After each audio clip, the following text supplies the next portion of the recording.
కథాభిమానులకి స్వాగతం. ఈరోజు మీరు వినబోయే కథ బుచ్చమ్మతో వేసవి. ఈ కథ రాసింది వినిపిస్తుంది మీ మనోభీష్ట.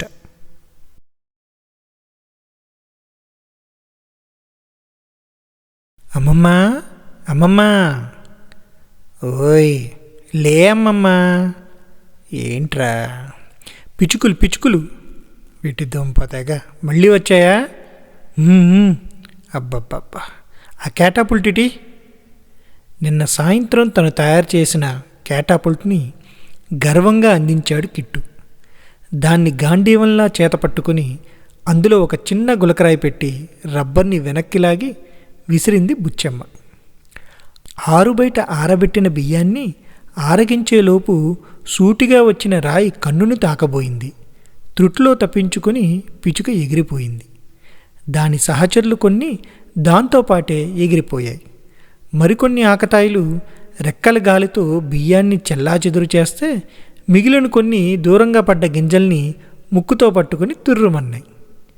ఇదంతా స్లో మోషన్లో చూస్తున్న కిట్టు అదేదో యాక్షన్ సినిమా క్లైమాక్స్ ఫైట్ చూస్తున్నట్లు రెప్పార్పకుండా చూస్తూ చప్పట్లు కొట్టాడు. మళ్ళీ అని ఎగిరి గంతిలేశాడు. వేసవి సెలవులకి కిట్టుని బెజవాడలోని వాళ్ళ అత్తగారింటికి తీసుకువెళ్ళాడు శేఖరం. జయ మీరు కూడా వచ్చి 4 రోజులుంటే బాగుండేది కదయ్యా అంది బుచ్చమ్మ. ఇవాళ ఆదివారం కాబట్టి వీడిని తీసుకురావడానికి టైం దొరికిందండి. మేము కూడా అంటే సెలవులు ఉండాలిగా, వచ్చే ఏడాది తప్పనిసరిగా వస్తాం అని 6 ఏళ్ల కిట్టుకి ముద్దు పెట్టి చాక్లెట్ ఇచ్చి అల్లరి చేయక అని చెప్పి శేఖరం వెళ్ళిపోయాడు. కాసేపటికి బుచ్చమ్మ కిట్టూ కిట్టూ అంటూ వరండాలోకి వచ్చింది. అక్కడ కిట్టూ లేడు. ఇల్లంతా వెతికింది, ఎక్కడా కనపడలేదు. కంగారు పడింది. ఒకవేళ వాళ్ళ నాన్న వెనకాలే వెళ్ళిపోయాడా అనుకుంది. వీధిలోకి వెళ్ళి చూసింది. ఎండ మండిపోతుంది. రోడ్డు నిర్మానుష్యంగా ఉంది. గబగబా ఇంట్లోకి వచ్చి చెప్పులు వేసుకొని వెతకటానికి వెళ్దామనుకుంది. ఇంతలో తలుపు చాటున ఏదో అలికిడయ్యి చూస్తే కిట్టు చక్కగా బాస్పెట్లు వేసుకుని చాక్లెట్ తింటున్నాడు. ఓరి బడవా, నువ్వు ఇక్కడున్నావా? కంగారు పడ్డాను కదరా, అన్నిసార్లు పిలిచినా పలకలేదే అని గట్టిగా అడిగింది. నాకు నేను చూస్తే భయం వేస్తుంది. నన్ను చూస్తేనా? ఎందుకని?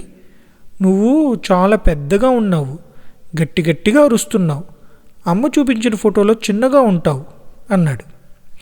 ఏడిసావులేరా, బయటికి రా, ఇదిగో ఆ టేబుల్ ఫ్యాన్ 3లో పెట్టురా అని పడక కుర్చీలోకి వాలింది. ఫ్యాన్ కనిపెట్టినోడికి గుడి కట్టాలిరా, ఇదిగో ఇలారా, వచ్చి ఒళ్ళో కూర్చో అంది.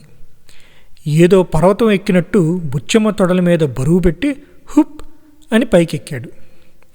వాణ్ణి మీద పడుకోబెట్టుకొని ఊపుతూ, నువ్వు పుట్టింది ఈ ఇంట్లోనే నాన్న, నీకు నేనే రోజు బాగా ఆయిల్ మాలిష్ చేసి తర్వాత వేడి నీళ్ళ స్నానం చేపించేదాన్ని.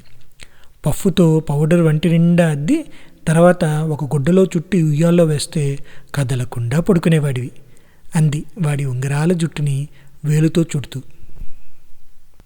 బుచ్చమ్మ చీరని గట్టిగా పట్టుకొని కళ్ళు మూసుకున్నాడు.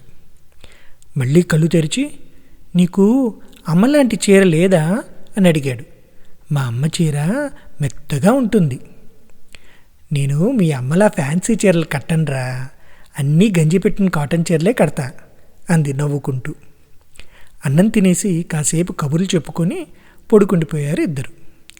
మరుసటి రోజు ఏదైనా ఆడుకుందాం అమ్మమ్మ అన్నాడు.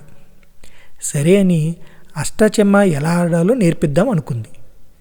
కానీ వాడు అడిగిన యక్ష ప్రశ్నలకి అష్టావధానం చేసినంత పని అయ్యి, ఒరే బాబు నీకో దండం, నువ్వు ముందు ఆడు, ఆట దానంతట అదే వస్తుంది. నాకు రాదు, అందుకే అడుగుతున్నా, చెప్పు, అష్టపడితే నేను మళ్ళీ ఆడొచ్చా? మరి 4 పడితే? నీరసంతో కళ్ళు తిరిగి కింద పడింది.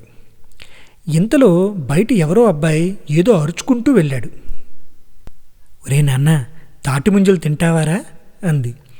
అంటే ఇదిగో నీ ప్రశ్నలన్నిటికీ తీరిగ్గా తర్వాత జవాబు చెప్తా గానీ ఈ 5 రూపాయలు తీసుకొని కొంచెం తొందరగా వెళ్ళరా, మళ్ళీ వాడు వెళ్ళిపోతాడు అంటూ స్టీల్ గిన్నె.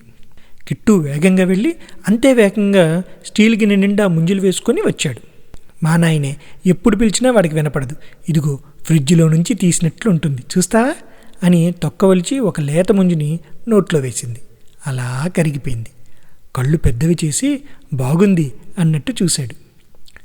ఓ రోజు తేగలబ్బాయి వెనక పరిగెడితే మరో రోజు ఐస్ క్రీం వాడి బండి వెనక, ఇలా ఒకటేమిటి నిమ్మ సోడా, సుగంధి, పీచు మిఠాయి, కొబ్బరి బొండం, ఇలా రోజు మధ్యాహ్నం పరిగెట్టడం అలవాటైపోయి ఆఖరికి పాత సామాన్లు కొంటాం అని అరిసినా జోళ్లు వేసుకోకుండా పరిగెత్తేవాడు కిట్టు. ఏదైతేనేమి కిందటి వేసవిలో తినలేకపోయినవి, తాగలేకపోయినవి అన్నీ కిట్టుగాడితో తెప్పించుకొని ఇద్దరూ అవి ఎంత బాగున్నాయో, ఎంత రుచిగా ఉన్నాయో అంటూ సమీక్షలు చేసుకుంటూ ఆహా ఓహో అనుకుంటూ తినేవాళ్ళు. కేవలం తిండి పోటీలకే పరిమితం కాకుండా వాడికి జీవితంలో ఎంతగానో పనికొచ్చే పనులు కూడా నేర్పింది. బంకమట్టితో బొమ్మలు చేయటం ఎలా, చెట్టు కొమ్మతో కాటాపుల్టి ఎలా చేయాలి, సూర్యరశ్మితో నిప్పుని ఎలా పుట్టించాలి, దొంగోడొస్తే నడ్డెలా ఎరక్కొట్టాలి, ఇలాంటి ఎన్నో విద్యల్లో వేసవి సెలవులు అయిపోయేసరికి వాడిని నిష్ణాతుణ్ణి చేసింది. వాడికి అష్టాచెమ్మ ఆట కిరీటి బిరుదు కూడా ఇచ్చింది. చూస్తుండగా నెల రోజులు ఇట్టే అయిపోయాయి. కిట్టు తిరిగి వెళ్లే ముందు ఫోటో స్టూడియోకి తీసుకుని వెళ్ళి కలిసి ఒక ఫోటో దిగారు. ఇదిగో నువ్వింతే ఉన్నావు, నేను అంతున్నా అని ఫోటోలో చూపించి నవ్వింది.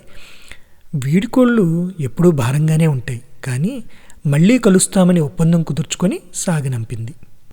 మళ్ళీ వేసవికి వచ్చినప్పుడు ఇంకొన్ని పనికొచ్చే పనులు నేర్పించింది. కొన్ని మంచి పాటలు పాడటం, ఉత్తరాలు రాయటం నేర్చుకున్నాడు. అప్పుడప్పుడు ఉత్తరాలు కూడా రాసేవాడు. వాటిని కరెక్ట్ చేసి తిరిగి ఉత్తరంలో మార్కులు వేసి పంపిస్తుండేది. చూస్తుండగా మరో 3 వేసవులు గడిచిపోయాయి. ఈసారి వేసవికి శేఖరం, జయ అర్జెంటుగా సెలవు పెట్టి బెజవాడ వచ్చారు. కానీ కిట్టుని వదిలిపెట్టడానికి కాదు. వాళ్ల తోటలో ఒక పెద్ద చెట్టు నీడలో బుచ్చమ్మని పడుకోబెట్టారు. అందరూ పిడికెడు మట్టి వేశారు.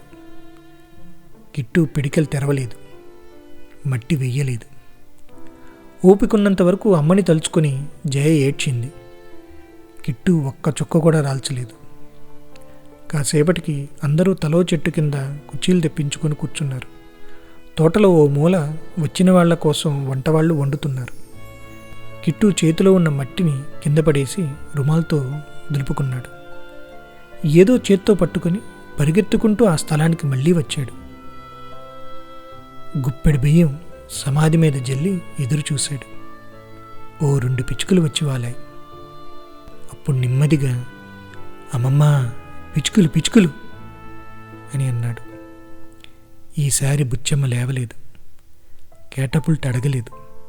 కానీ ఉన్నట్టుండి చెట్టు మీద నుంచి సమాధి మీద ఓ కాయ పడింది.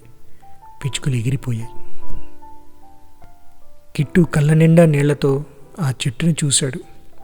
వెళ్ళి గట్టిగా హత్తుకున్నాడు. చెట్టు బెరడు గంజి పెట్టిన అమ్మమ్మ కాటన్ చీరలా తోచింది కాబోలు. చిన్న చిరునవ్వు నవ్వాడు. నవ్వుతూ ఏడ్చాడు, ఏడుస్తూ నవ్వాడు. ఇప్పటికీ ప్రతి వేసవికి బుచ్చమ్మ నీడలో కాసేపు గడిపి ఏదో ఒక పాట వినిపించి వెళ్తాడు. బుచ్చమ్మతో వేసవి కథ సమాప్తం. ఈ కథ మీకు నచ్చితే లైక్ చేయండి, మీ వాట్సాప్ గ్రూప్స్లో షేర్ చేయండి. నేను రాసిన ఇలాంటి మరికొన్ని మంచి కథలను వినాలంటే ఈ ఛానల్కి సబ్స్క్రైబ్ చేసుకోండి. మళ్ళీ వచ్చే వారం మరో మంచి కథని మీకు వినిపిస్తాను. మీ మనోభీష్ట.